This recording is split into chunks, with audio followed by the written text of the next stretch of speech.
No, you weren't speeding, but I'm gonna need to check your vehicle. Hands on the dash and slowly exit the vehicle, please. Don't worry, son. Probably just a routine check. Nothing to stress about. The police officer then opened the trunk of the Camaro and pulled out the black carpet-like thing. Sir, you are under arrest for the possession of drugs in your car and potentially selling such drugs. Drugs? You have the right to remain silent. Anything you say can and will be used against you in the court of law. You have the right to an attorney. If you cannot afford... Sir, there has been a mistake. Those drugs are not mine. I don't even use.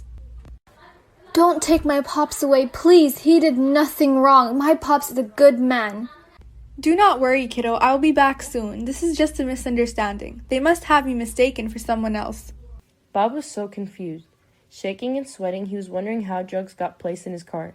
He did misuse drugs before, but that was a long while back, and he stopped a while ago too. While sitting in the car, Bob desperately pleaded to the officer. Sir, I have been clean for the past 3 years. Please, you have to understand. He said that repeatedly, but the officer dismissed his cries. Bob was being taken away from Damien. The police officer paid no attention to Bob's pleas and instead called one of his colleagues to drop Damien off at his mother's home while Bob seated himself in the back seat of the police car. In the police officer's car, Bob in panic thought to himself, Have I been around someone who uses drugs? Maybe someone who misplaced them. But why would it be in my car? But I haven't. I don't hang around any drug users. He has always stayed away from people like that because he doesn't want them to influence his son Damien.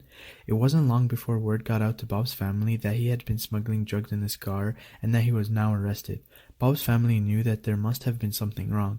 They knew Bob was trying his best and succeeding in becoming pure for his son and to live a happy, sober, and non-violent life. They were then appointed a lawyer during the case because they couldn't afford any. Even though that lawyer that they got was subpar, they were still very grateful to at least find someone who can help. The family explained everything to the lawyer and told him that they know he was framed. The lawyer took all that information and started working on it until the court date, which was in 1 week. To Bob and his family, that week felt like an entire month, impatiently waiting for the day of Bob's trial. Upon arrival at the court, Bob was extremely nervous. The tension in the air was so thick in the courtroom that you could cut it with a knife as the juries and Bob's family awaited the judge's arrival. What felt like a century was actually a few minutes later when the bailiff announced the judge's arrival. All rise. This court is now in session. The judge was a man in his mid to late 50s, with black hair that had streaks of white and a tight, wary face. The lines on his forehead and expression on his face made it clear that he was only here to perform his duty and not to make friends with Bob. The judge, heaving a sigh, sat down in his seat. Good morning, everyone. I am Judge Baylor, and I will be conducting all court proceedings pertaining to the case of Mr. Robert Dunphy. This court is now...